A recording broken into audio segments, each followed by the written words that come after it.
In a dark room, a man holds a go piece while analyzing the board. With a crisp sound, he then places the white piece among the others. Meanwhile, a man in dark sunglasses watches the game with a serious expression. The man then calmly makes another move on the board. He comments that he's seeing a move that simply can't be explained. Suddenly, his hand trembles over the board as he notices something very strange. Angrily, he shouts that there's a move there that should never exist. At that moment, a badly bruised young man appears with a very unsettling smile on his face. It's soon revealed that everything was completely wrong from the very beginning. Then the story takes us 10 years into the past, to where it all began. We are introduced to one Do-yun, a little boy just 9 years old. The boy lived in the poorest neighborhood of the district, a very rundown place. By his side is his 8-year-old sister, One-Eye-yun, and he took care of her all by himself. Out of nowhere,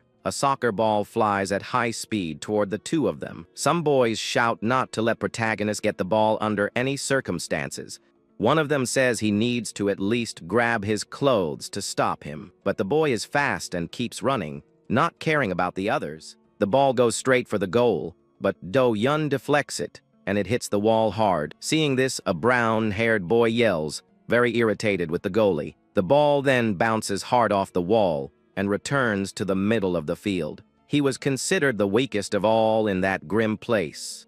Being the weakest in a world completely dominated by conflict, the boys decide to stop, and one of them says that Do-yun's parents must be looking for him. The boy then says he's done playing with them and asks not to be bothered anymore. He places his foot on the ball, and one of them calls him a punk. An older man appears and says the boy no longer has that childish charm. This guy kicks the ball in his direction and invites him to come along. The ball stops near the boy's feet, but he refuses the man's invitation. The young man explains that he can't afford to take on any more debt, but the man smiles and says that Do-yun only hears what he wants to, and he has a job for him. The boy stands with his back turned, still a bit wary of the offer he received. Turning his face slightly, he then asks where they are going now. The man replies that it's his warehouse, while his little sister watches everything from the stairs. With a smirk, the guy explains that it's a house with nothing inside. Kim Moo-won really didn't seem to belong in that poor, worn-out neighborhood. Inside, the man tells them to sit anywhere, as he doesn't care. He comments that dragging 2 kids around has made him hungry, but Do-yun just wants the job. Then, he eats some uncooked ramen, and says that he's actually the one who's hungry. The man then throws several packages on the table, and tells the boy to sort the clothes. The protagonist remains silent for a moment, just analyzing the situation. Seeing his reaction, the man says there's more stuff than last time.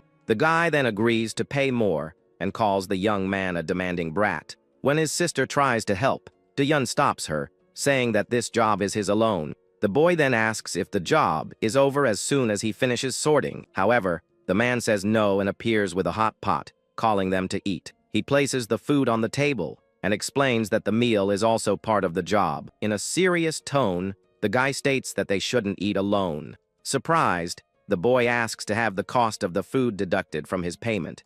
The man places a hand on his head and comments on how he dares to say such a thing. Afterward, he asks the boy to check the Dronzer route on the way back. While the siblings eat, the man grumbles that their life is all about work. He also advises the boy not to take sports too seriously. The 3 of them eat together while the man watches the young boy, deep in thought. The man wonders how that boy plans to grow up acting that way. It's revealed that things have always been this way, and we see Do-yun training with someone. This guy was Chu Dong-seon, a former MMA fighter and Moo-won's right-hand man. Their group was called the Gu Nilpa and was based in that district. But they were a bit different from the other gangs in the region. With his eyes shining, the boy prepares to deliver a powerful strike. And with all his might, the little one lands a direct hit on his trainer's mitt. The trainer smiles proudly, seeing the boy's dedication in the daily training sessions. After practice, he hands the young man 2 eggs so he can recover. With teary eyes, the boy thanks his master for the kind gesture. The routine was tough, and he worked very hard under the man's watchful eye. Even completely exhausted and sweating, the boy never thought about giving up. And so, he learned to fight to be able to defend himself and survive in that place. Besides training, He also worked as a newspaper delivery boy to get by. Even with the tiring routine, the boy still found time to study. All the money he earned was carefully saved in a bottle. Over time, the bottle filled up with his hard-earned savings, and it was with them that the protagonist learned his first lesson about endurance. He learned to bear the full weight of life, even at such a young age. His days at school weren't easy, and he always walked alone there. The boy thinks that if his parents were around, he wouldn't have gone through so much. After class, he sighs and prepares for another day of hard training. Around that time, the young man started playing soccer and found some joy. It was at that moment that he finally felt something called hope. But one day, the coach called him over, and the day he had been dreading finally arrived. With a worried expression, the boy turns to face what's coming. The coach asks what's going on and says his body seems heavy. Then, the man informs him that he's thinking of benching him for the next game. The boy silently agrees, already expecting this bad news from the coach. He confirms that he feels heavy, but the reason wasn't what the man thought. The truth is, the weight wasn't in his body, but in his back pocket. In a way, that worked, and he heads toward the locker room alone. He thought that sports would be a fair and completely clean place, but he realized it was no different there, and now he could leave without regrets. At that moment, some teammates approach and insult him badly. They keep taunting him and laughing about the fact that the young man didn't have parents. The bully says he's completely clueless and that he came to teach him a lesson. With a mocking smile, the bully says he's a really nice guy for teaching him. He reveals that the truth is Yun doesn't play because he's an orphan and has no money. The boy points to the field and says that out of the 22 players, he was the only one who didn't pay. With a serious look, the protagonist just thanks him for the information he received. Without another word, he turns and unlocks the locker room door with his key. The bully is surprised by the boy's calmness and grumbles, very annoyed, but Yun completely ignores him and enters the room without even looking back. Suddenly, the other boy flicks him on the head to get his attention. Angrily, he shouts that the way the protagonist acts is completely disgusting. Then the bully grabs him by the shirt and shouts that even with money, he would never play. He calls him a parasite and says that as long as he's around, nothing will be allowed. Next, he points at the young man and says that the way he lives is the reason.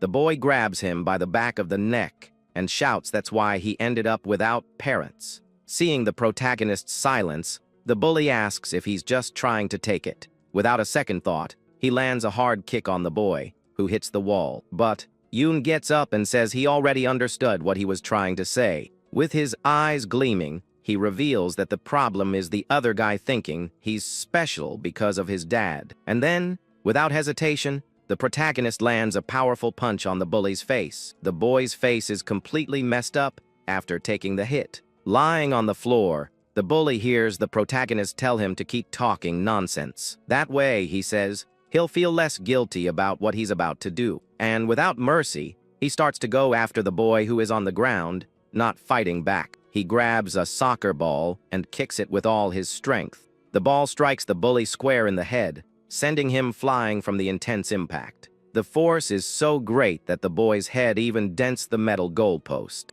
From a distance, the coach and another person watch the whole scene with a smile, but in reality, the coach was screaming in desperation at what he had just seen. With a cold stare, the protagonist warns that he's done with him as of today.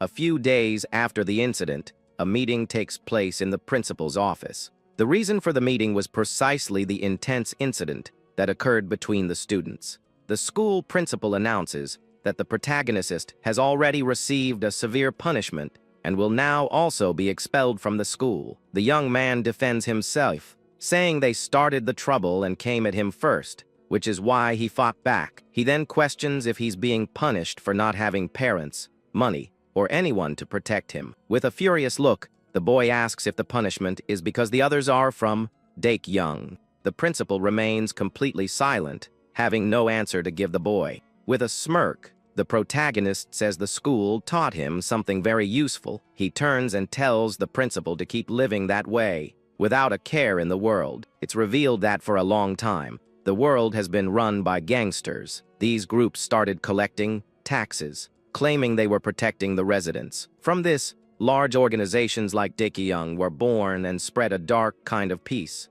The boy then cries out of anger and frustration at the injustice he has just suffered, but he quickly wipes away his tears, trying to stay strong despite everything. The sun sets on the horizon, and night begins to fall over the poor neighborhood. With a clenched fist, he thinks that the reason for everything being this way, sir, is because the world is a harsh place, completely dominated by the strongest. He understands that everything was wrong from the beginning, and that nothing would be fair for him. The boy then stops in front of an old door with some strange stains on it. He remembers that from the big syndicates to the local thugs, they are all the same. To settle this old score, he needs to turn the tables as he had planned. The young man decides to use the same law of power that they used against him. Upon seeing him, Mu-won greets him and asks what happened to his eyes. All the members of the Gunilpa look at the boy with curiosity and surprise. Without a word, the protagonist throws his heavy backpack on the floor with a loud thud. He shows the contents and says that in there is everything he owns, and double the amount of the debt. The boss is surprised and says that he never actually lent the boy any money. The young man explains that he added up everything the man did for him, like food and work. Annoyed, the guy says he doesn't need that money and tells him to get out of there. But the boy insists and asks him to accept it, as it's his final settlement with the past. The man says he's being nice, but the boy needs to listen if he wants to stay there.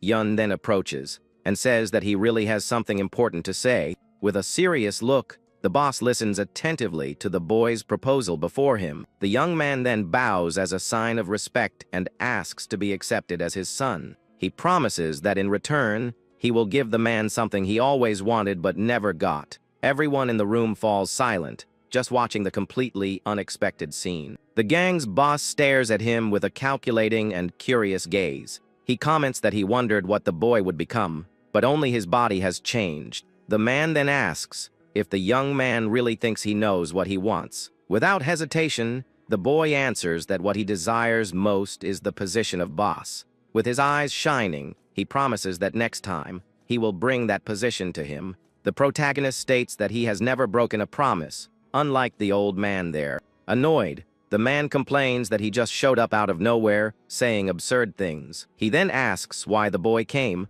If he already knew, the answer would be no. But the young man points his finger and replies with confidence that this will work. Confused, the gang boss asks why him, of all people. The boy replies that no one but him could handle someone like him. Furthermore, he claims that the man is the only one capable of taking down Daekyung. The Gunilpa's boss questions what he's basing such a statement on. With a smirk, the protagonist reveals that he saw them fight once. It happened not long after he first arrived in the district. He sighs and admits that he doesn't know the reason for that fight he witnessed, but he remembers that 5 people approached them with bad intentions.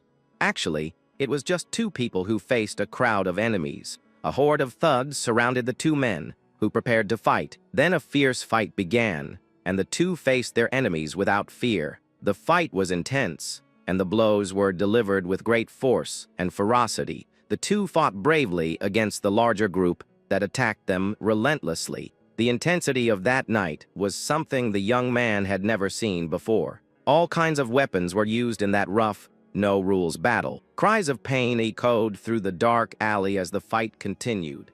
Diyun comments that they didn't give their enemies a chance to get away from that place. Hidden, the boy and his sister watch the scene with eyes wide with fear. He thinks that he could never forget what he saw right in front of him that night. The image of the 2 men standing with their backs to him was forever etched in his memory. In the present, one of the men wonders if something like that really happened in the past. We are then introduced to the 2 fighters from that night. Bang, Jiu and Chudong-san.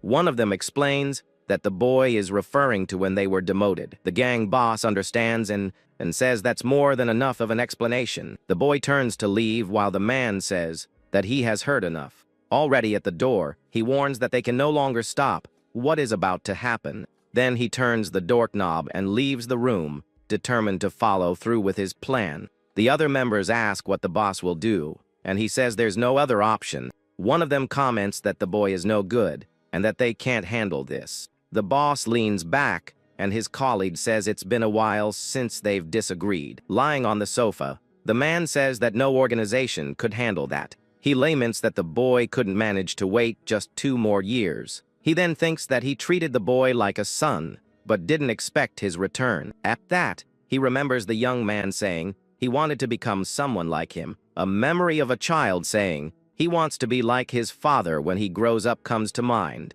The boss thinks that the boy started saying strange things, and it's not normal at all. He then sits up on the sofa while reflecting on the boy's adoption request. The man stands up and grabs a cardboard box, saying it's been a long time. Inside the box, he finds several mementos, including a photo of the protagonist. He then picks up a crumpled piece of paper that was stored inside. A memory of an accident with a van suddenly flashes in his mind. At a service, photos of the boy's parents are surrounded by white flowers. It's revealed that Juan was disciplined for repeated failures and internal disorder.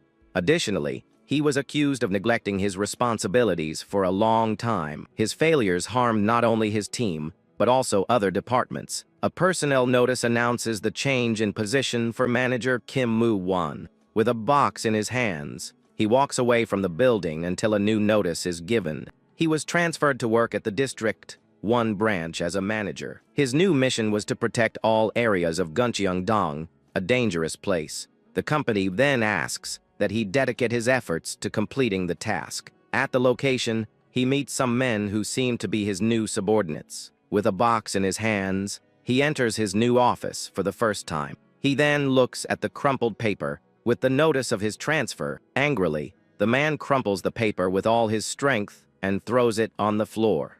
Sitting on the sofa, he looks completely dejected with his new reality. His eyes gleam with a contained fury as he thinks about his situation. He then sighs and places his hand on the box with his personal belongings. The Gunopa's boss thinks that the boy always knows exactly how to get under his skin. At that moment, someone knocks on the door and calls him for an important conversation. One of his men identifies himself as Song Jae and asks if he can come in. He slowly opens the door and enters the room to speak with his leader. The man says he brought some medicine and finds him sitting on the floor drinking. He then asks what happened and why he was drinking alone. His colleague explains that Yun was expelled after a fight with boys from Daekyung. The boss comments that the situation had already been difficult for him for a good while. Worried, he asks if his colleague is referring to Yun, the boy's sister. The man confirms and says that the boy has always been a very strange child.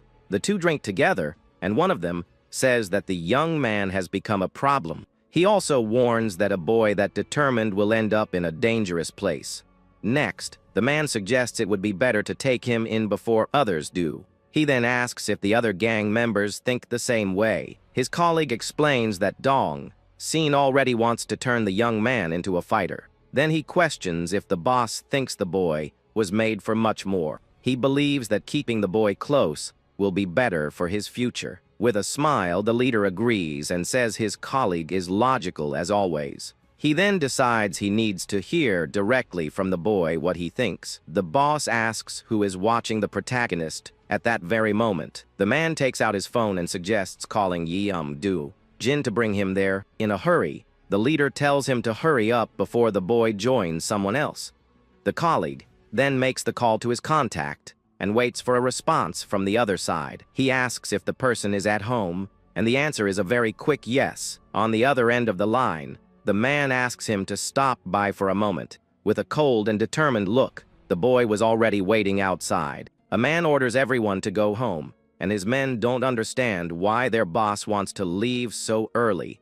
The leader says the place isn't bad, and they can celebrate again tomorrow, so anyone who wants to can stay and have another drink. One of the guys complains that the capital cartel is a giant syndicate, but since their orders, they have no choice. A subordinate offers to escort him, but the boss refuses, saying he won't get hurt in his own territory. Then he watches his leader walk away and thinks that the main branch is a tough job, thankful for being called over. This is Choi Dae-up, the boss of the District 2 faction, a small gang from the second poorest neighborhood. As he walks, he thinks about how he's been rotting in this hole for years and curses the celebration they were just having. He continues to complain to himself about being demoted to the poorest slum in the entire city. He then remembers being forced to act like a neighborhood thug and gets even more irritated with his situation. The guy then wonders why they suddenly want him at the main branch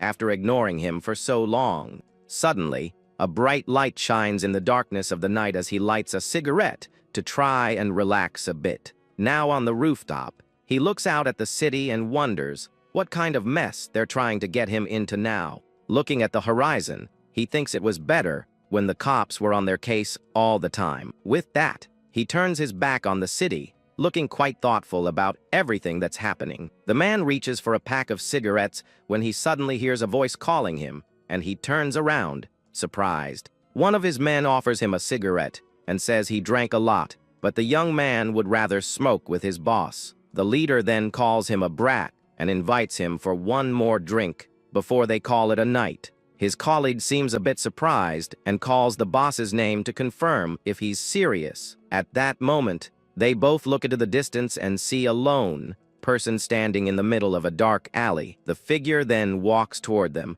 and is revealed to be the protagonist, who looks at his watch seriously. The protagonist stares down the gang boss with glowing eyes and calls him by name, making the atmosphere tense. At that, the subordinate angrily asks what the heck the young man is doing there while lighting his leader's cigarette. With a threatening look, the young man then warns that he's going to take care of this intruder who appeared out of nowhere, but his boss stops him and tells him to let it go as he walks toward the mysterious boy. Then the man asks with a scornful tone who the heck he thinks he is to show up like that. He takes a better look at the young man in front of him and realizes he's just a kid who seems harmless. Annoyed, he complains that a brat wandering around is ruining his mood at this time of night. With that, the gang leader tells the boy to disappear before he completely loses his patience. But the young man calmly replies that he's never been one to let things end with just empty words. The three of them stand still in the dark alley, and the tension in the air grows with every passing second. Seeing that he isn't moving, the boss asks if the boy is really not going to leave. The young man then reveals that he actually has something he needs to collect before he can leave. With a serious look, the protagonist says they need to have a little chat before anything else. The gang leader repeats the word, confused, not understanding what a boy could want with him. The young man explains that he heard justification is something very important to him and his group. He comments that unlike the old days, today the big syndicates run everything with their rules. At that, the boy looks at his watch and asks, since when do thugs care about that kind of thing? With a determined look, he states that's why he's there, to give the man a good justification. He reveals that out of the faction's 3 businesses, he hasn't received even 20% of his pay for 3 years. The protagonist then says that it's all based on facts, and that this serves as a perfect justification. With a smile, the boss understands it's about money, but says the young man shouldn't be complaining to him about it there. The gang leader advises him to handle this matter directly with the managers responsible for it. Then, the man tells the young man to stop acting like a tough guy for no reason and just get out of there. The young man then replies that if he were going to do that, he wouldn't have gone straight to the boss to solve the problem. The gang leader finds the boy's attitude amusing and comments that he's completely out of his mind. With a look of disdain, the man asks if the young man even knows what that word means. Furious, the boss yells that he's asking for the lives of 300 men, and that this is the weight of justification. With a swift movement, he angrily and forcefully throws away the cigarette he was smoking. The man continues to shout, asking if the young man really thinks a few bucks can buy that. With a threatening glare, the gang leader warns him again that there's no one there to help him. He adds that not just there, but nowhere in the world will he find help, and we see a police emblem. The gang leader comments that since he arrived in the neighborhood, the young man was the first to have the guts to talk back to him. But the man warns that from the second time on, he's serious, and the young man says that drunkards talk a lot. The young man then asks if the boss's point is that his sad story isn't a good enough justification. With a serious look, the the boy asks if the trafficking of orphan children would be a good enough justification. A memory from the past shows the protagonist as a child, reading a book in a simple, empty room. Even at such a young age, his face already showed great determination as he studied very hard. Looking out the window, he sees some men abandoning a child and complains about the slum where he lived. We see a gagged man, and the young man thinks that this time it looks like they managed to catch someone. A scared little boy asks who they are, and it's revealed that the child is worth 3,000 on the market. The little boy screams desperately, and the kidnapper threatens him, saying that if he weren't valuable cargo, he would have already hurt him. With that, he orders his partner to gag and tie the child's wrists, but very carefully so as not to damage the product. The other man then grabs the tape and asks sarcastically if this is the first time they've done this. Suddenly, one of the men sees the young protagonist at the door and asks in surprise if he's from District 1. The man is shocked, but without hesitation, the boy lands a powerful kick right in the kidnapper's face. However, the protagonist falls to the ground in pain and complains about the horrible place they were in. Then the man he kicked gets up angrily and says that even the kids in this place don't know their place. Another guy carrying a suitcase tells the boss they're going to make good money and should leave soon. At that, the men decide to leave before they're seen, leaving the young boy behind on the ground. But one of them remembers something important, and they stop before completely leaving the alley. He then asks what they should do with the boy, who is still on the ground, unable to move. Another man approaches and kicks the boy with great force, while he lies completely defenseless on the ground. He says he doesn't want to have to deal with a body later, suggesting they should finish the boy off right there. The young boy lies motionless on the ground after the brutal attack he suffered from the kidnappers. Back in the present, the protagonist explains that the guys from District 2 kidnap and sell the children from District 1. He then asks the gang boss if that is a good enough justification for him to finally take action. The leader's eyes widen as he processes the heavy accusation he just heard from the young man. With a serious look, he asks who else knows about this whole child trafficking scheme. A small, confident smile forms on the protagonist's lips as his plan unfolds perfectly. The boss seems to be considering the situation and realizes that if things have come to this, he needs to act. With a sinister smile, the boy says he can't just let him walk away after everything. At that, the subordinate lunges to attack the young man, but he braces himself to counter the man's blow. The two of them rush toward each other at high speed, ready for the fight that's about to begin. With his red eyes glowing, the protagonist readies his fist for a quick and precise attack. Then he lands a devastating blow right in the henchman's stomach, who can't react in time.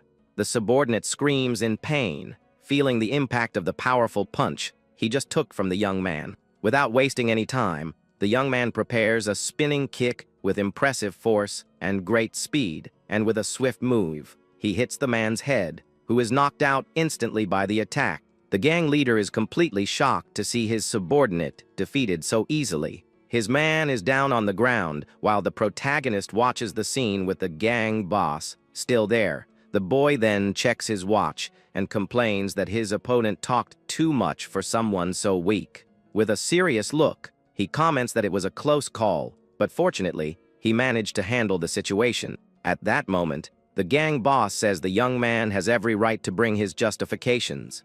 The man's eyes gleam sinisterly, and he seems intrigued by the boy's strength and courage. Suddenly, the leader lunges forward and grabs the protagonist's neck with surprising force. He lifts him into the air without any difficulty, showing that he is much stronger than his subordinate. Even while being attacked, the boy thinks that if it was going to end like this, he shouldn't have dragged it out next time. He then grabs the boss's clothes tightly, preparing for an unexpected counter-attack. With a firm grip, he says he highly doubts they'll meet again after this. The boss is surprised by the boy's reaction and wonders what he's trying to do now. With a sharp gaze, the boy warns that the time has finally come as he holds the gang leader's head firmly. The man's eyes go wide in pure shock as he hears that the legendary Hammerhead would suffer his second defeat right then and there. Staring down the enemy with his glowing red eyes, the protagonist reveals that this exact moment would change everything,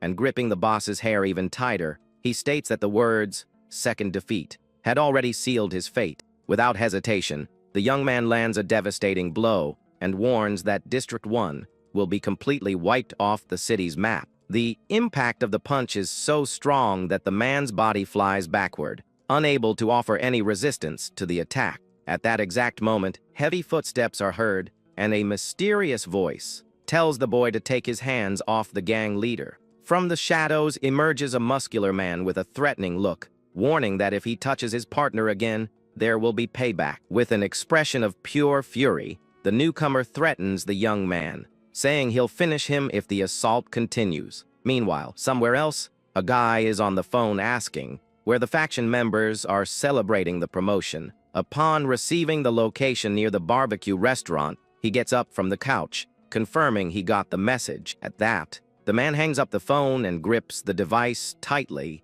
looking ready to resolve this situation for good. A tattooed young man, who is a former fighter and the boss's right-hand man, wonders if their target really went to the designated location. Thoughtfully, the former fighter murmurs that if things have come to this, he should also start taking some action. But the man on the phone turns his back and simply orders the tattooed young man to stay there and await his next orders. Walking through the hallways, the leader says confidently that this is just District 2, with no reason for so much caution.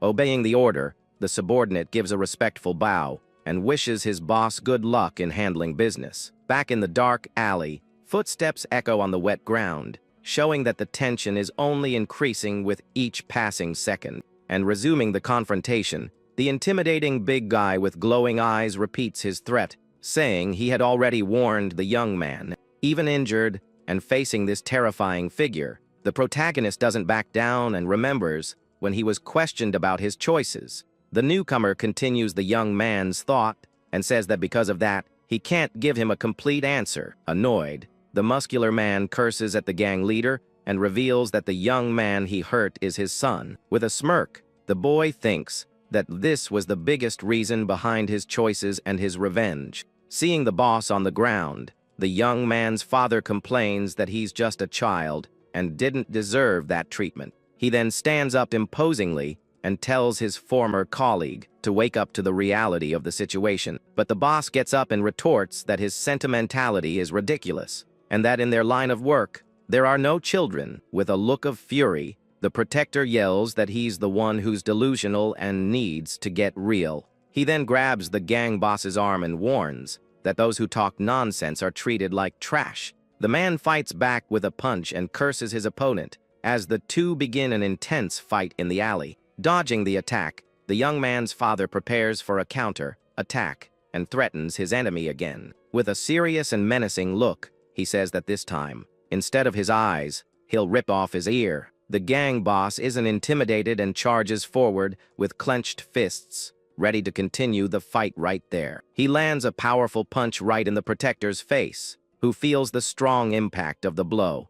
The leader seems surprised to have landed the hit and watches his opponent's reaction carefully. But the muscular man uses the moment to prepare a quick counter-attack, catching his enemy off guard. Blood drips from the protector's face, but he doesn't seem to care about the pain from the wound he suffered. He returns the blow with the same intensity, and the two trade punches in a brutal and balanced fight. While taking a beating, the boss thinks that it doesn't matter whose fault it was for his demotion in the faction, and with all his strength, he lands a devastating punch on the protector's chest, who feels the powerful blow.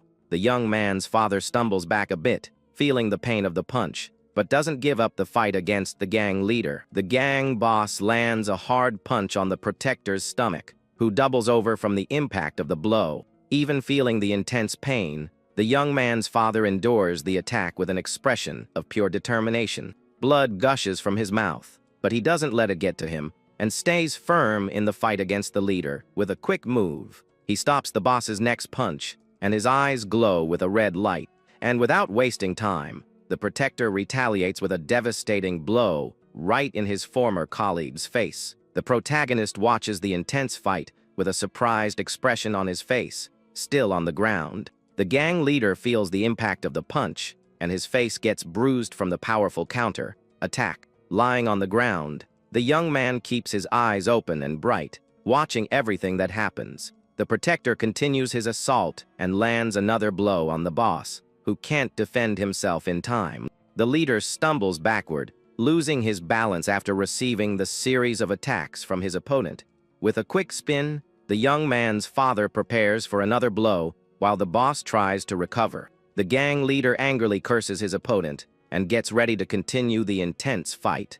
Then, the protector reveals that his rival doesn't even know the real reason he was demoted in the faction, but he just stared at his boss, a little calmly. In a mocking tone, the muscular man asks if the gang leader is afraid of the situation. On the ground, the protagonist yells in frustration at the whole fight happening right in front of him. But the boss composes himself and says he's waited an entire decade for this moment of confrontation. He continues, saying that even though he was demoted over something stupid, he hasn't lost his strength. An image of a hammerhead shark appears, and he declares that the hammerhead still has his bite. With a determined look, the gang leader prepares to show that he's still a dangerous fighter. The fight continues, and the protector lands a devastating punch that sends the gang boss straight to the ground. With his eyes glowing red, the boy's father shows he's not messing around and will see this through to the end. The protagonist watches the whole scene with an expression of awe and admiration for his protector's strength. Lying on the ground, the gang leader looks up at the sky with a bruised face, completely defeated in the fight. The scene is one of destruction, with both opponents on the ground and the muscular man standing as the sole victor. Victorious, the young man's father stares down at his former colleague on the ground with an imposing and very cold posture. He then approaches and grabs the boss by the collar, reminding him that he had already warned him about the consequences. Fulfilling his promise, the protector prepares to bite his rival's ear brutally and without hesitation. The gang leader screams in pain and agony, feeling the terrible attack from his merciless opponent. Blood runs down his face, and he writhes on the ground after suffering a very serious injury. The protagonist reflects that the result is always the same, and even without knowing the details, Kim Mo-won always wins. With a slight smile, he thinks that in the world, there are those who destroy, and those who are destroyed. That's the law. And even the feared hammerhead, who was always the predator, ended up becoming the prey in the end. Looking at his protector, he understands that this man knows exactly what kind of message he needs to send. The boy's father not only keeps his word, but he makes sure that everyone remembers it well. At that moment, the young man realizes that it didn't matter how the fight went down, because the ending was already decided. With a bruised face, Kim Mo-won shows that this is his way of settling things once and for all. The protagonist thinks that this man is truly someone worthy of being at the absolute top of power. With this certainty in his heart, the young man decides that alongside this man, he can go to the very end of his journey. The protector then gets the boy's attention and tells him to stop spacing out and grab onto him. The protector helps him up and asks why the young man is looking at him like that. The young man replies that he was just noticing the blood on his savior's mouth after the fight. The man then wipes his face and asks if it's better, but the boy says it's no use because it's blood. At that, the older man decides it's time to go, but the young man asks him to wait just a second. So the man says he'll go on ahead, and that the young man can catch up when he's done with what he needs to do. The boy kneels next to the fallen body, and we see that his hand is badly injured from the confrontation. With a serious look, he picks up a piece of what was left of the gang boss from the ground. Elsewhere, a voice asks if the protagonist really went there to collect his wages. We see the protector sitting on a couch, and he questions if all that trouble was just for a justification.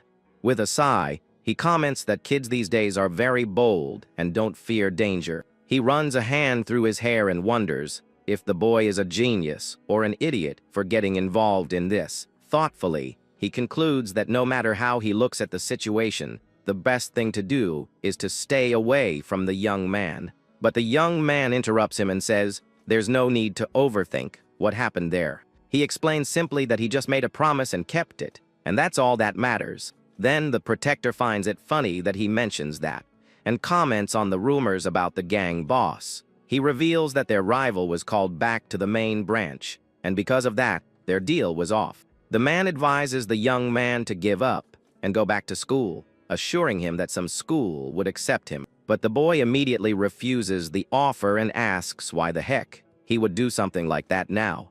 With a quick movement, he puts his hand in his pocket and says he has something to give to the older man. He then opens his hand and reveals proof of leadership of the District 2 faction, as they had agreed. With a confident smile, the young man says that an ear is still part of the head, so technically he kept his promise. He explains that just as the ear is part of his head now, he is also part of the District 1 faction. The man leans forward and laughs at the young man's audacity, calling him a crazy, sassy punk. With a serious expression, he asks what exactly the young man wants and why he went so far for this.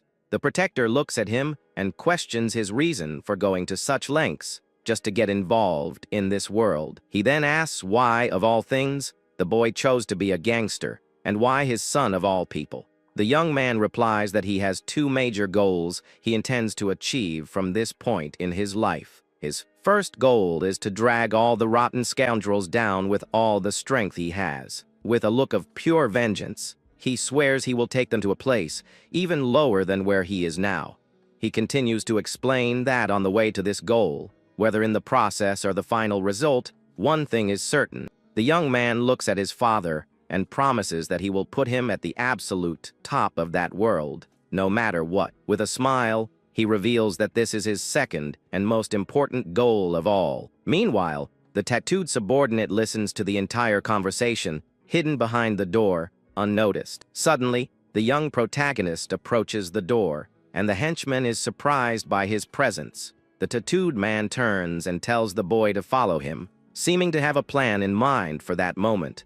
The two of them walk through the dark night toward an unknown place, and the atmosphere between them is tense. The young man asks if they are going to the same place as before, and the older man doesn't answer. They arrive at a convenience store and stop in front of the establishment, illuminated by the night. The tattooed subordinate then offers a blue popsicle to the young man, who is a bit confused by the gesture. The protagonist asks the reason for this sudden change of heart, and the henchman questions him back. At that, the henchman hands the blue popsicle to the young man, saying that the choices in his life were never made suddenly. The young man takes a bite of the sweet treat and comments that no matter how hard he tried to fly, he always ended up falling back into the pit. Meanwhile, we see the serious face of the boy's father, looking quite worried about the direction things are taking.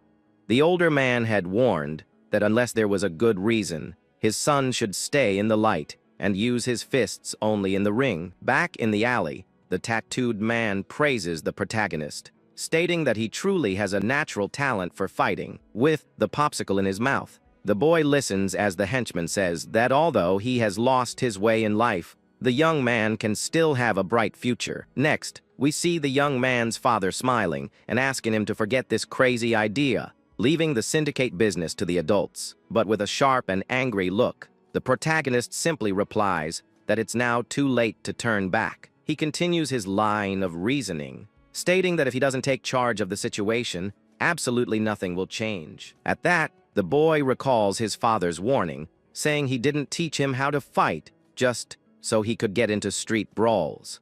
The young man takes a deep breath, looking a bit frustrated, and agrees, saying he knows very well everything he was taught. Then the subordinate holds his own sweet treat and questions if what he and the boss are trying to do isn't just another act of revenge.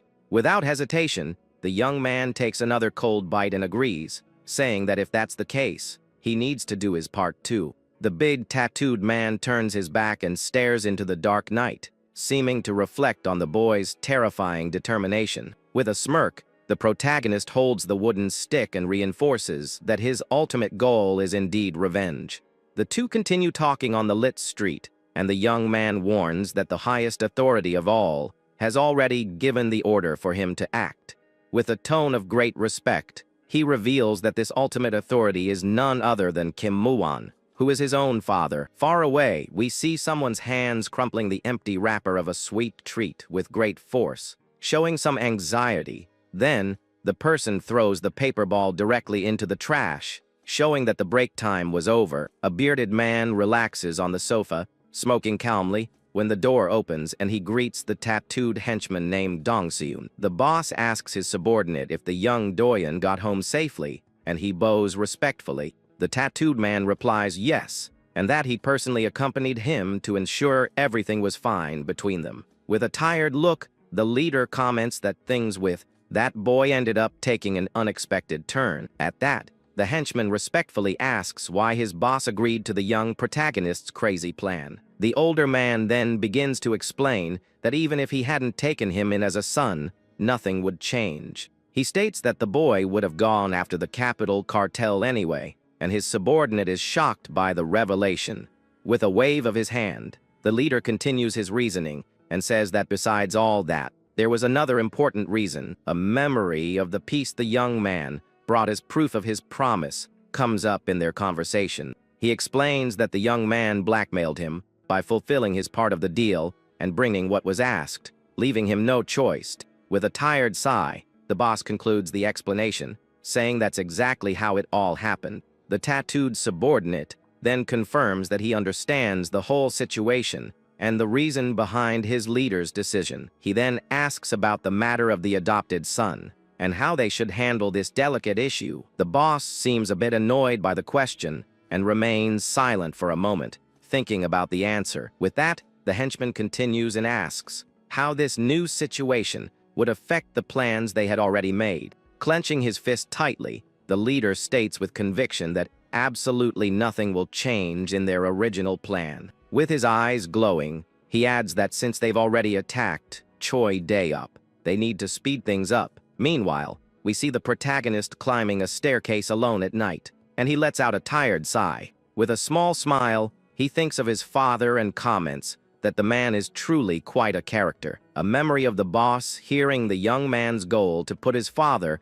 at the absolute top of everything comes to mind. With a determined look, the protagonist reinforces in his thoughts that this is his second and greatest goal of all. The leader then angrily questions if the young man thinks he can just use him to do his dirty work. But the young man replies with a calm smile that of course not, and shows that he has other plans. At that, the older man is in shock when the boy declares that from that day on, he will be his father. With a serious look, the protagonist even asks if he happens to be wrong in his statement. The man sighs and calls the boy a crazy punk, saying that's not something you decide so easily. He explains that a son is everything in a father's life, and no matter what you do for them, it's never enough. At that, the boss continues and says he's sure the young man's real parents felt the same way about him. With a worried look, the man asks if the young man is sure he's okay with this decision. The boy replies that's exactly why,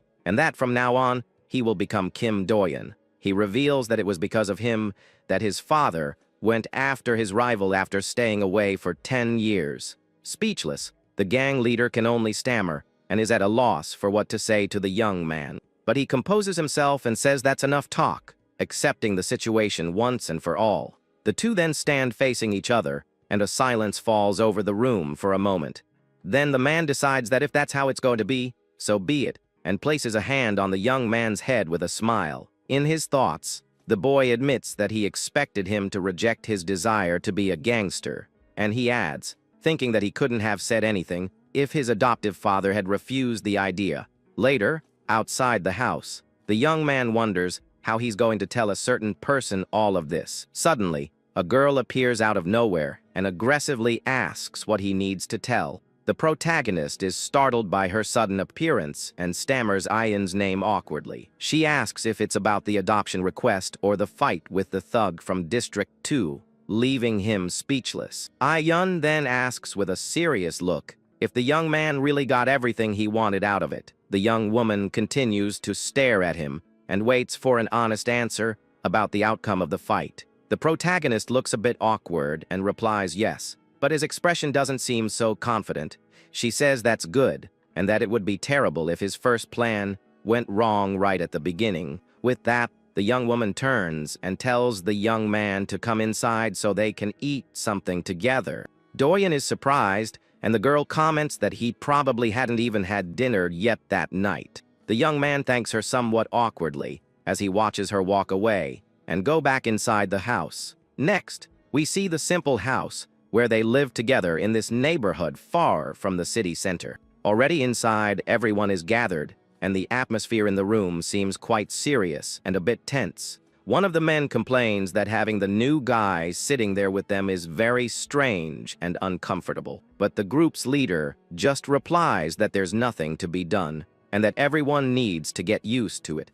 Then the boss looks at his adopted son and asks if he managed to sort everything out that he needed to. The young man explains that sorting things out just meant talking to Ian, and she already knew everything. With that, the older man tells the boy to finally explain his plan and the reason he wants to join. Doyen starts talking about the fastest method with the highest chance of success that he thought of. The young man then reveals a plan so bold that his words are censored for their aggressiveness. The young man's father comments that he already imagined the kind of thing his heir was planning to do, but the leader rejects the idea on the spot and says that plan is completely out of the question. He explains that for a large operation, the most important thing of all is the group's safety. With a serious look, the boss warns that he will only approve if the plan ensures everyone gets out alive. The boss says there's no rush and that they will stick to the original plan, clearing out the districts one by one. One of his men nods in agreement and says he perfectly understood his leader's order. Suddenly, the door is kicked open, and everyone stands up on alert as a voice asks if this is the place. Members of the District 2 faction appear at the door, confirming that this is the office they were looking for. The group of invaders then faces the protagonist's team, who are gathered inside the small room. Without a second thought, one of Moan's men, named Taeju, runs at high speed to attack the intruders. With his teeth clenched in anger, the fighter yells at the invaders as he prepares for the first attack. The men from the other faction are completely surprised and scared by the violent and unexpected reaction. He then lands a devastating punch on one of the henchmen, who has no time to defend against the blow. The impact is so strong that the man flies backward, knocking over his companions in the process. With his eyes glowing red, the fighter already readies his fist for the next attack without hesitation. He lands another powerful blow on one of the invaders who tries to protect himself but fails in time. And with a swift movement, the man from Faction 1 lands a precise kick to his opponent's face. At that, the entire team joins the fray and starts attacking the rival faction members with everything they've got. We see a close-up of Taeju's fist landing squarely on one of the enemies' faces with great force. With a spinning motion, his foot hits another one of the henchmen, who was trying to approach him from behind. He continues the assault and lands a brutal blow on another guy's head, who is stunned by the hit. The man falls to the ground, defeated, while the protagonist watches the fight from a distance in silence. Even after taking down several of them, the fighter still looks furious and ready to continue the brawl. One of the invaders has a look of pure terror on his face as he sees the strength of his opponent. But Taeju shows no mercy and lands a devastating punch right in the scared henchman's face. The man is thrown to the ground by the impact of the blow, and the fight seems to be over for him. Meanwhile, the boss watches the whole commotion with a calm and controlled expression on his face. Behind one of the team members, the young Doyen also watches everything with a surprised look. Lying on the ground, one of the men begs the fighter to wait and not continue the brutal attack. With a dark look, the boy's adoptive father then orders Taeju to stop, as it's been enough. The fighter is on top of the fallen man and prepares to deliver the final blow and finish him for good. But he stops and looks at his boss, obeying the order immediately, and gets off the enemy. With the fight over, one of the members comments that those guys were nothing special in the end. The same man then wonders why the heck the District 2 faction decided to attack them. The man on the ground reveals that they also saw everything that happened to their boss. He continues, saying that everyone saw Boss Choi Dae-op get defeated, and the young man's father stares at him. At that, one of the members asks if they are there to get revenge for their former leader's defeat. But the henchman desperately denies it and says that's not at all as he raises his hands. He bows in a gesture of supplication and begs them to accept him into the faction once and for all. The man explains that they are just a small branch, and they surrender unconditionally to the new power. One of the men repeats the invader's words, looking quite confused by the total surrender. With a small smile, the protagonist reveals that the first step of the plan is to dominate the districts. The young man states that District 2 will fall into their laps without them having to lift a single finger. One of the members then questions if the great capital Cartel will simply hand over the district. The young man calmly replies no, and that they would never do something like that so easily. The man then asks why they gave up, and we see the confident look of the young strategist. He explains that the districts are a land that nobody wants and that they have no economic value. The capital Cartel only sent Choi Day up, there to keep the Huxiong gang in check. At that point, the capital Cartel called him back, and with him gone, no one else has a reason to care. This leaves the remnants of the District 2 faction with only one choice to make. They can either bow their heads and surrender, or be completely wiped out from the city. That's why they needed to attack Choi Day-up and give the others a justification to surrender. The young man then asks them to think about what happens when men see their leader get crushed. Those who witness their boss's absolute authority firsthand become completely terrified. With a confident smile, the young man asserts that the District 2 faction will kneel before them. Then, they will just absorb the remaining members and take over District 2 completely. If his prediction is correct, his first job as a member has already been completed without a single casualty. The man is shocked by the young man's mind and wonders what the heck goes on inside his head. At that moment, the protagonist comments that this was the perfect time for everything to happen. The gang leader stares at his adopted son, completely shocked by the situation he created. In his thoughts, the older man can hardly believe how this whole situation unfolded. The men bow again and beg to be allowed to live, promising to do whatever they're told. The young man's father puts a hand on his head and says that this is all simply unbelievable. One of the men then turns to the boss and asks what the final decision will be on the matter. The boss says they came crawling and asks what else they could do in this situation. So he decides he will accept them into the faction, but with one important condition for all of them. He warns that for now, they will stay in District 2, and if their plans are bad, the partnership is over. The men thank him and bow, promising they won't disappoint the new leader who has taken them in. The leader then appoints the guy as the new chief and says he will report to Song Jae from now on. The new person in charge shouts that he understands and swears they won't be a burden to the new faction. With a tired sigh, the young man's father gestures with his hand and tells them all to get out. The new leader and his men say their goodbyes and begin to leave the room, still helping the injured. With that, the door closes and the room falls silent again. After all the commotion, the original team is now alone in the room,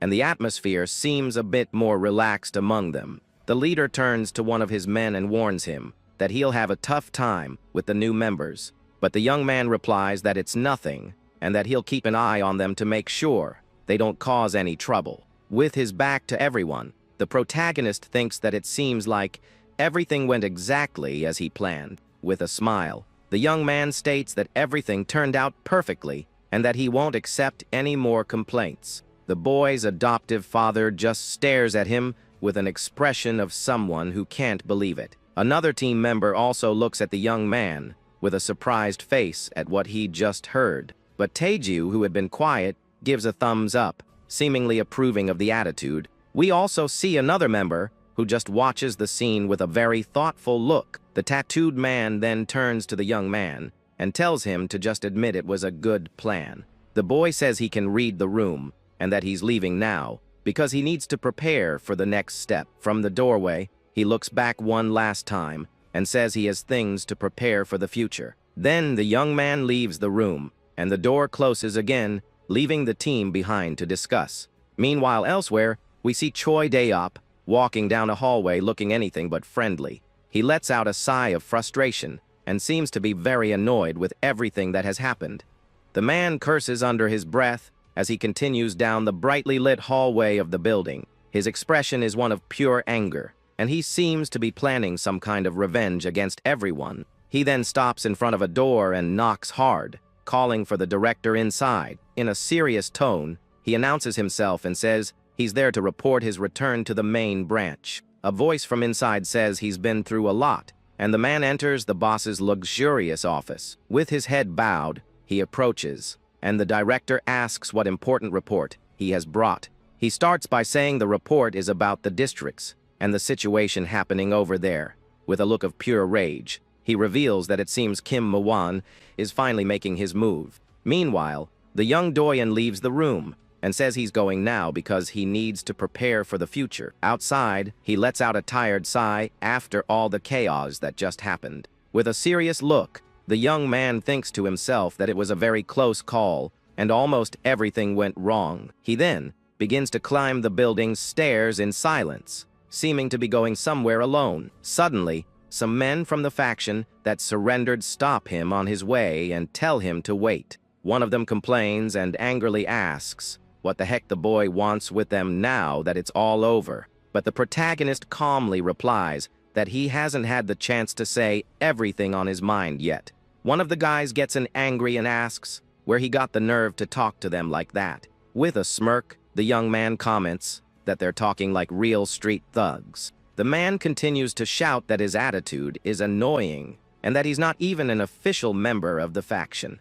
Unfazed, the protagonist just challenges him and tells him to do something about it if he has the guts. He then asks with a serious look if they aren't off their guard this time like they were before. The henchman gets really mad and yells that kids these days have lost all respect as he lunges to attack. But the young man dodges the punch with great ease, moving to the side without any effort. And without wasting time, he lands a devastating counter attack right on the enemy's face, who doesn't react. The man falls to the ground knocked out, and his companions are in shock, wondering who this kid is. The young man then cracks his knuckles and asks if they cleaned house or if they forgot about him. With a sharp gaze, he finally asks if they don't remember who he really is. One of the henchmen stares at the young man and comments that his face looks a bit familiar. A memory of the child kidnapping comes back, and the man remembers the boy from District 1. At that,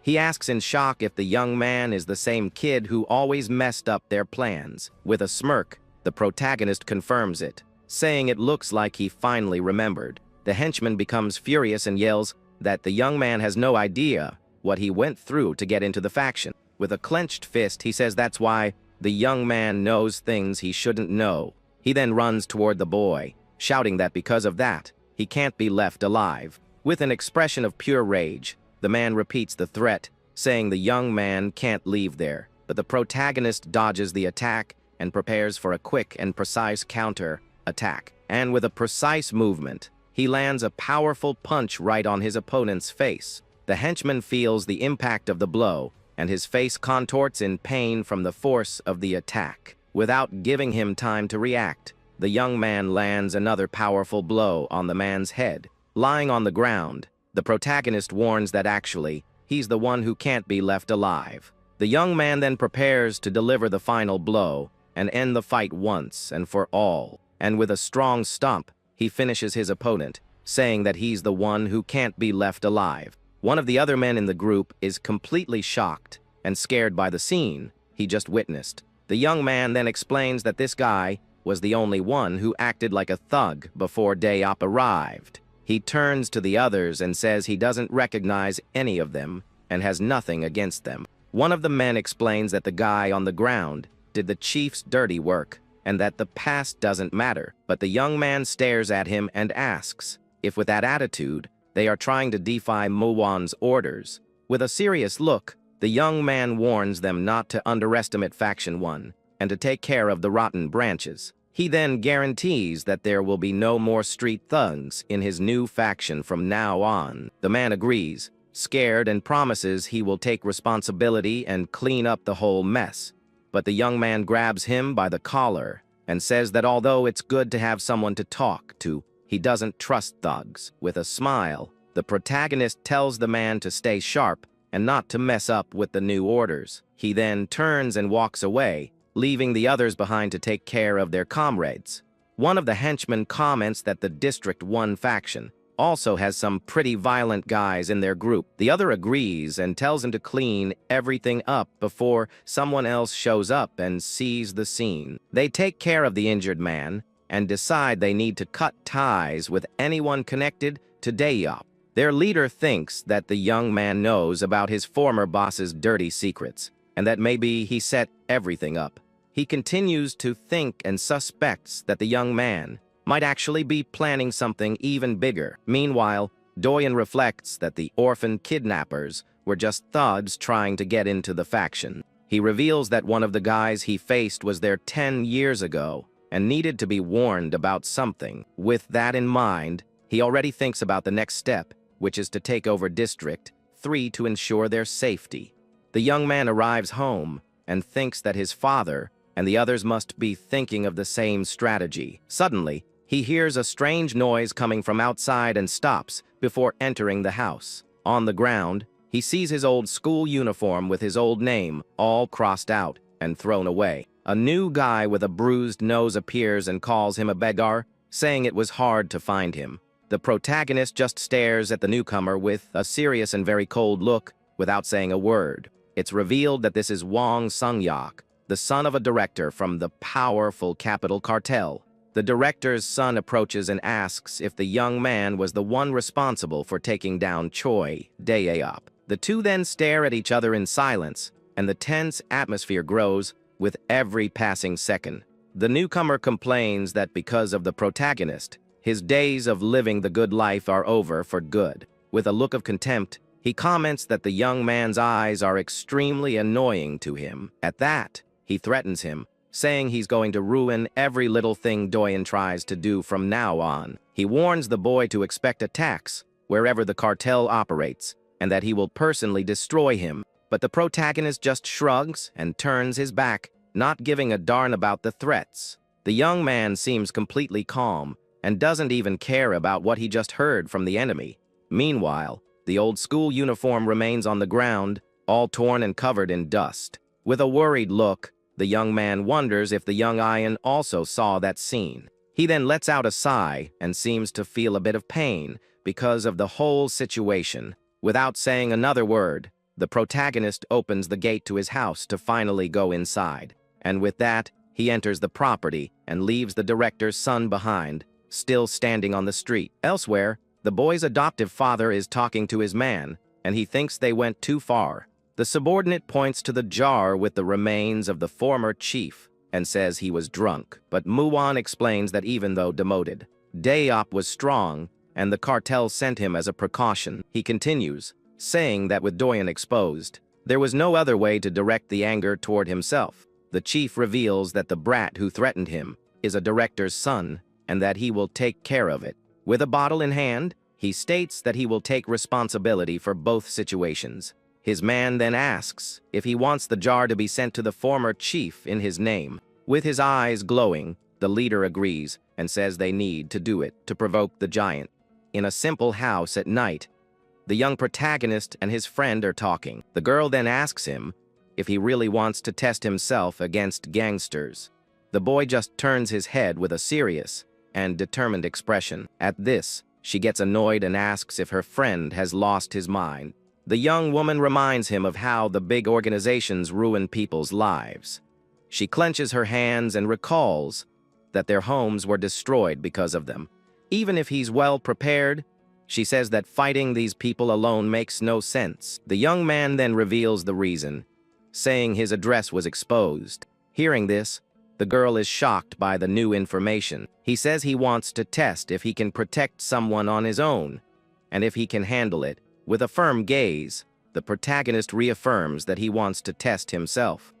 The two continue their serious conversation, sitting at a table across from each other. Still, the young woman insists, saying he can't do this alone. She suggests he talk to the guys from Gunilpa or find someone trustworthy. But the boy's look shows he's already made his decision and won't go back.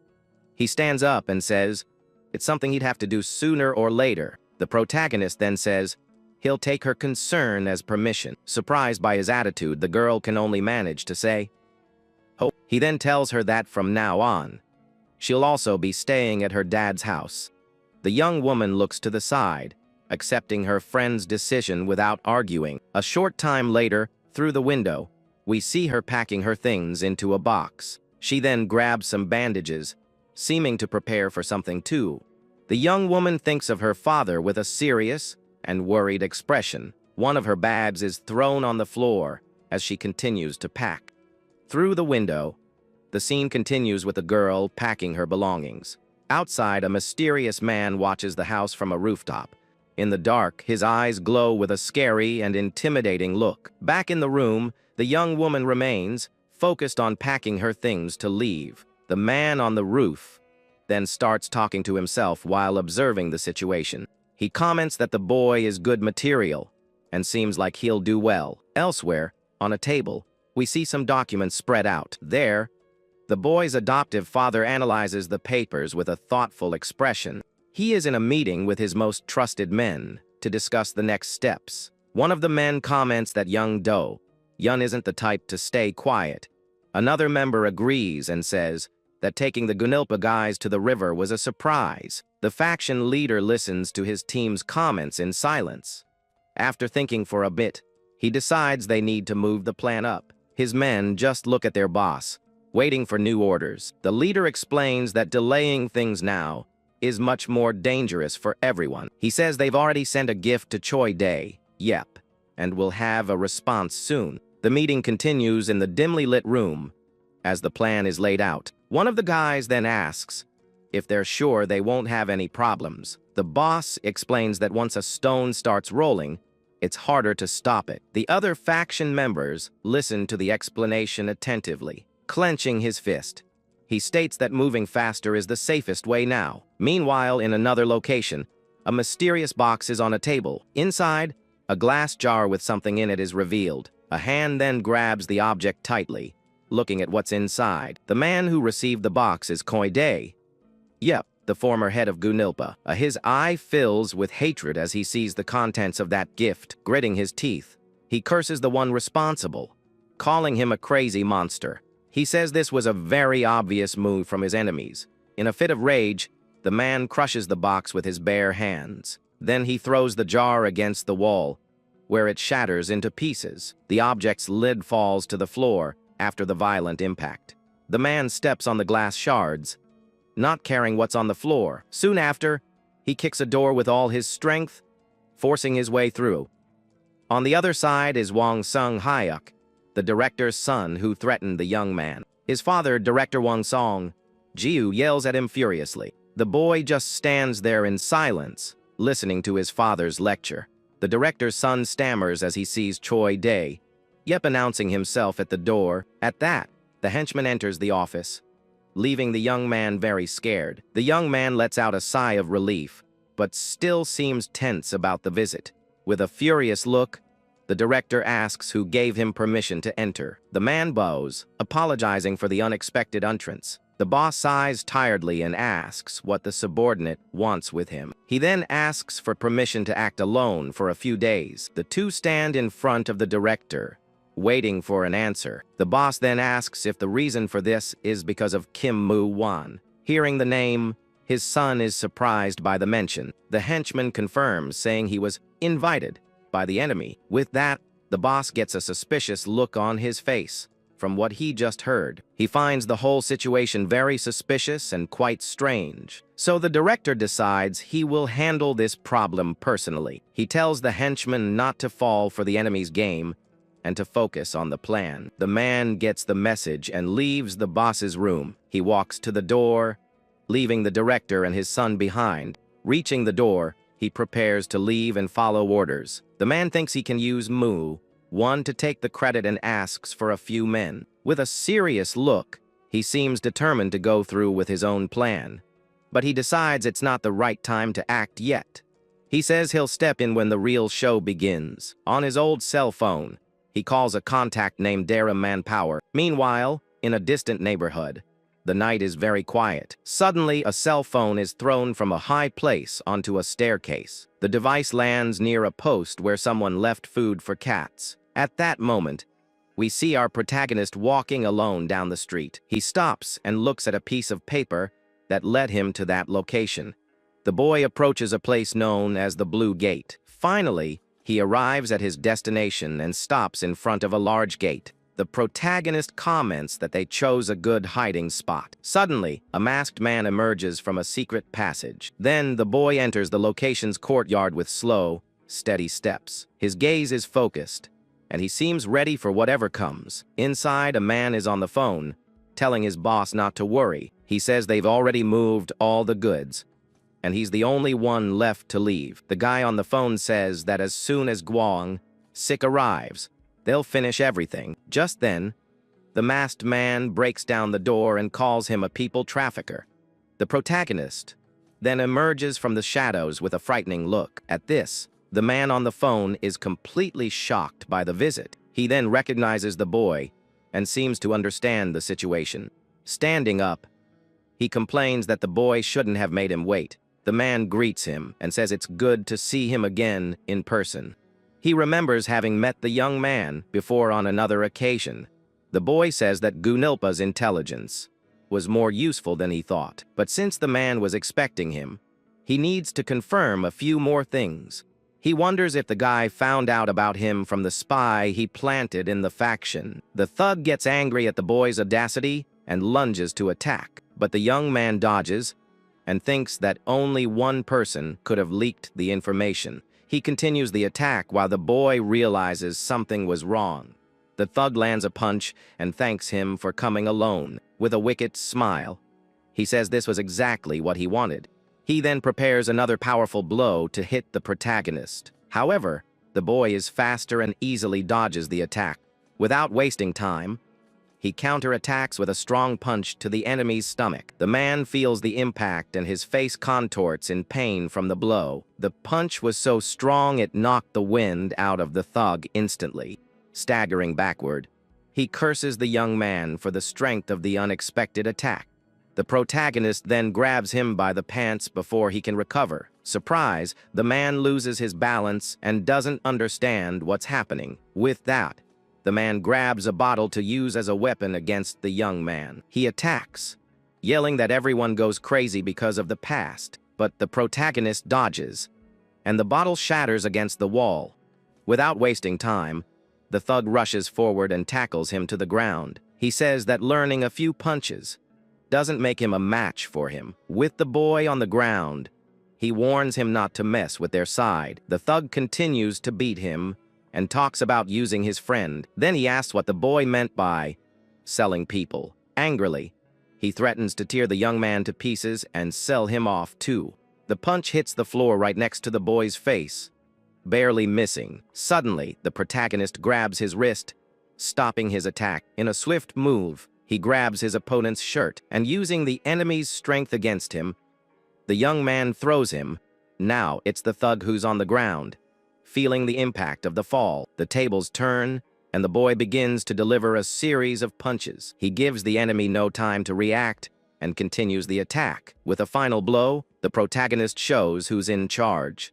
Lying on the floor, the man hears the young man say he has one more question. He questions how good someone at his level really is. The man gets angry at the question and calls him a creep. With a smile, the boy says he hopes the man isn't overestimating himself. Then he backs away a little and says he has one last question.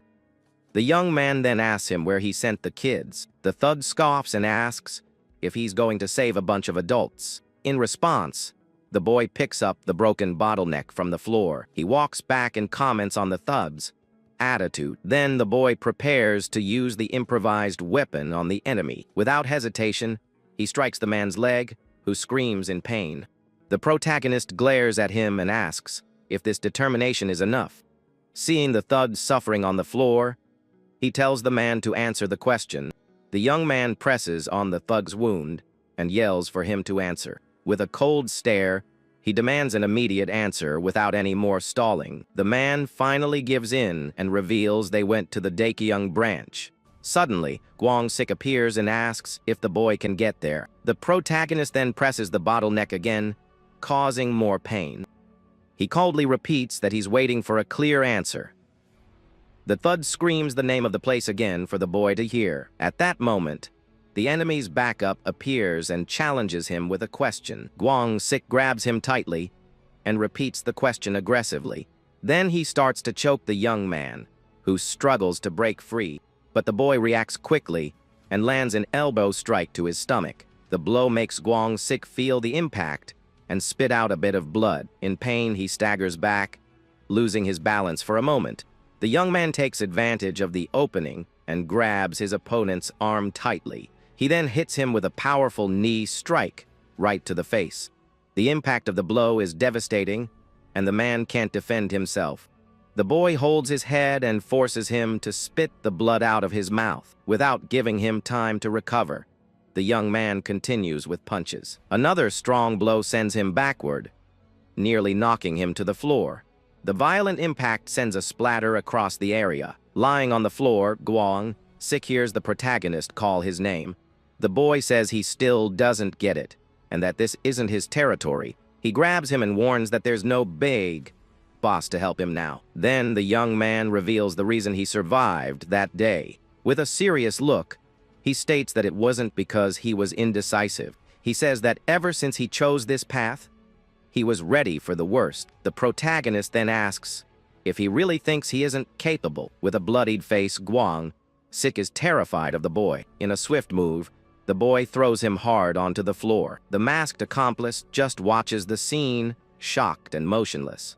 The boy glares at the fallen man and asks if he really wants to live. With a dark smile, he says that he'll have to pay for his life then. He's referring to the life the man left in Choi Dae-yeop's hands. Sighing, the young man questions how he did all that while being so dumb.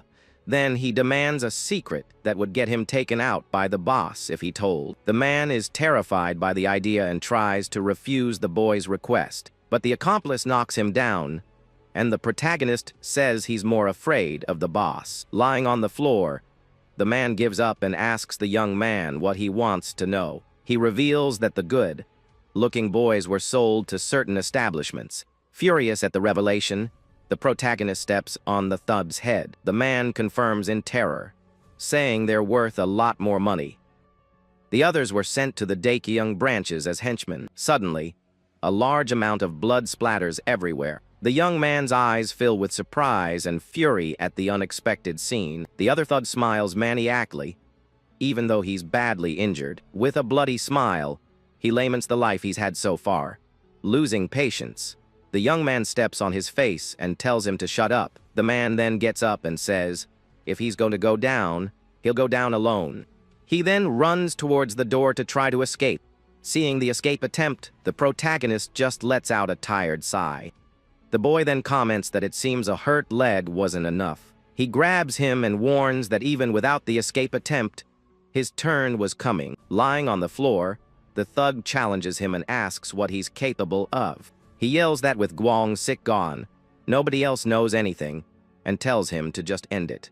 The young man says he came for information, but the thug seems like an easy target. The man continues to provoke him, saying he's not an easy prey. Still holding him, he asks if the boy is going to beat him or finish him. In response, the protagonist delivers a violent headbutt to the enemy. The thug screams in pain from the unexpected and very powerful blow. Then, to end the fight, the young man delivers one last devastating punch. The young man squeezes the enemy's face, who screams desperately for him to stop. But with a final blow, the boy knocks him out for good on the floor. The impact is so strong it sends a splatter across the ceiling. With a bruised face, the protagonist seems surprised by something he heard. He grabs the man and makes him repeat the name Dara Manpower. The thug reveals it's a secret team for the boss that nobody knows about. Then he pleads for his life, saying he doesn't know anything else. The boy asks about the locations where the boys were sold. Scared, the man reveals they are in District 4 in Guncheong. He swears he just dropped the bags there and knows nothing more. The thug continues to beg for his life, promising to disappear forever. Gratefully, he promises to serve the young man as his new boss forever. But the boy remembers that other thugs have said the same thing to him. With a cold, hate-filled look, he remembers the past. He says they all said the same thing, and then he puts an end to him. Alone on the roof, He looks at his accomplice lying on the floor. The young man then sighs and goes to a faucet to clean himself up. He washes his face and hands, seeming very shaken by everything. Looking out at the city, he curses the thugs, calling them filthy lowlifes. He then takes out his phone and realizes how much has been going on. A tear runs down his face as he seems overwhelmed. On the device, he sees 19 missed calls and a new message. He wonders what on earth happened in such a short time. With a dark and worried look, he opens the message to read it. The message says that Yun is missing and was sent by Hansong J. A desperate young man runs through the dark city streets after getting some terrible news. He gets there with a look of panic and concern plastered on his face. Without wasting any time, the young man rushes into the building, looking for answers about the disappearance. But when he arrives, he finds the apartment completely empty and in disarray. Breathless and shocked, he stares at the open door, not believing what he's seeing. Then, a memory comes to mind of him asking the girl to stay at her father's house. The young woman seemed sad, and the boy asked if she couldn't reconsider her decision. He said that they would be adults soon and could make money without being taken advantage of. With his hand on the doorknob, he admitted that he was also very scared of it all, but the young man said he was doing all this so she wouldn't have to be afraid anymore. With tears in her eyes, the young woman listened to his promise that he would always be with her. Back in the present, the protagonist calls the girl a fool for having disappeared. He then clenches his hurt fist tightly, frustrated by what happened. The young man grumbles, annoyed that she told him not to worry, and then vanished. Just then, footsteps are heard, and someone approaches the apartment door. Moments later, a well-dressed man appears at the entrance, looking into the room. The newcomer asks if the young man is there, and he confirms he is. Hanung says it doesn't look like she went anywhere, so something must have happened. With eyes full of anger, the protagonist hears that suspicious men were seen passing by. The young man wonders why they took Ian, since they weren't even after her and the others. Then, with a determined look, he seems to have reached an important conclusion. Already wearing his mask, he says they need to look for Dara Manpower. Surprised, Henong questions the name while opening a bottle of water. He stops in the middle of the room, still confused by the mention of that unknown name. The man asks what that place has to do with Ian's disappearance. Grabbing the bottle, the protagonist replies that the two have no direct connection. With a fixed and serious gaze, he reveals the truth behind his suspicions. The young man then states that the place's real connection is directly with him. Hanong explains that it's a team created by Koi to avoid Daekyung's surveillance. The young man says they can't trust that, while his companion takes a sip of water. Hanong forgets his panic and worries about the young man, asking if he's okay. The young man plays down the scuffle, saying the guys were nothing, which startles his friend. But the protagonist cuts him off, saying the priority now is to find Ian. He then explains that a director from Daekyung's son visited him, and his guardian must have known. At this, his partner agrees with his friend's logic and becomes thoughtful about the situation. In his thoughts, he realizes the young man is on edge because of Ion. He thinks they should back off, but the young man's information seems to make a lot of sense. With that, he puts a hand on his friend's shoulder and suggests contacting the team leader first. The young man asks who is following the suspects, and Henong reveals it's Bang Tae. Gile. On the phone, he informs the team leader that Du Yun is back and doesn't seem to be hurt.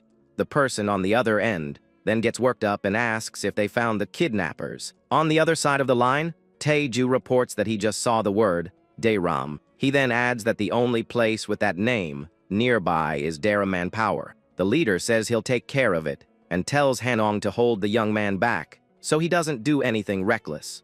With a plan in mind, he hangs up the phone, determined to resolve the situation. Alone in the car, the man repeats the name of the place with a serious and focused look. He grumbles that those guys were already bothering him, and now they've crossed the line. Next, his car arrives at high speed on a dark, deserted street. As he gets out of the vehicle, he finds another man already waiting for him at the arranged spot. Annoyed, the leader asks what that guy wants with him again at a time like this. The newcomer seems surprised by the leader's cold reception as he glares at him. Suddenly, the scene changes, and we see two men passed out on the ground, completely still.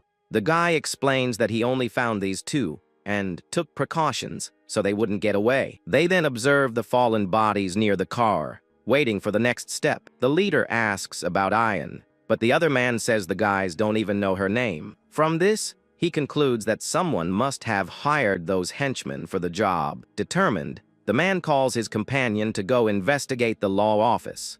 His partner comments that they need to find out if the guy with the missing ear is behind this. Meanwhile, in a dark warehouse, Ian is tied to a chair with her mouth covered. Despite the fear in her eyes, the girl faces the situation with a determined expression. A sinister man taunts the young woman, asking why she's so quiet. He then asks if her silence is because she's brave or just plain foolish. With a creepy smile, he gets closer and says she must be waiting for someone to come save her. Then, the villain grabs the young woman's hair and warns her that things won't go as she plans.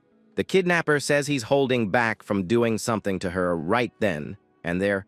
He steps back a bit and comments that it's been a while since a girl like her has shown up, but the bad guy gets annoyed that she's not for him and shakes her forcefully by the hair. With a mask on his face, he asks if she's trying to buy time with her silence. The man adjusts his watch and says she doesn't need to worry because they're professionals. With a smile on his face, he checks the time and comments that it's already getting late for them. Then he starts a countdown, making the young woman even more nervous. The criminal continues the count as he walks slowly through the dark place. When he gets to 3, a tear rolls down the very frightened girl's eye. At that moment, he says the door is going to open, and someone will announce the car has arrived. At this, the villain grabs a black cloth, preparing to cover the captive's face. He then throws the cloth over her head and brags about getting his prediction right. With a wicked look, the masked man reveals that she's going to date Young now. Outside, Hanung is shocked and doesn't understand what's happening. The protagonist also seems confused and asks why those guys are there. In front of them is a group of 4 men with a less than friendly appearance. One of the henchmen says he received express orders to watch the place carefully with a chilling smile. He then tells the 2 of them to get out of there as fast as they can.